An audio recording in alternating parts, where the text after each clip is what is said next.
இவர் எங்க வீட்டு ஆள் சார். இவர் ஏன் சார் அதை பண்ண போறாரு? ஆமா சார், இவருக்கு அந்த அளவுக்கு எல்லாம் தைரியம் கிடையாது. ஊதுபத்தி வேணா கொளுத்துவாரு, குடோனை கொளுத்துற அளவுக்கு தைரியம் கிடையாது. நீங்க ஏன் இங்க வந்து நிக்கிறீங்க? சொல்ல வேண்டியதானே.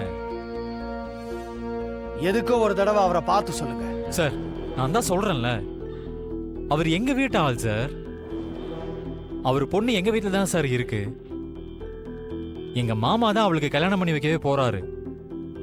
இவர் எங்களுக்கு எதிரால எதுவும் பண்ண மாட்டாரு சார். எட பாவிகளா, இவனுங்களை போய் நம்பி அந்த பசுபதி என் கையில் பெரிய சூடா வேற போட்டு விட்டானே. அதுக்காகவாது ஒரு தடவை செக் பண்ணி விடுங்கடா. மாப்பிள்ள, உங்களுக்கு ஒரு வேளை சந்தேகம் இருந்தா என்னையும் செக் பண்ணி சொல்லுங்க மாப்பிள்ள. மாமா, என்ன நீங்க குடும்பத்தில் ஒரு ஆளை எப்படி சந்தேகப்பட முடியும்? அதெல்லாம் ஒண்ணு இல்ல மாமா. முதல்ல நீங்க ஏன் இங்க நிக்கிறீங்க? வாங்க நம்ம வீட்டுக்கு போலாம் வாங்க. இன்றே டவுன்லோட் செய்து உங்கள் ஃபேவரட் ஷோக்களை என்ஜாய் பண்ணுங்க.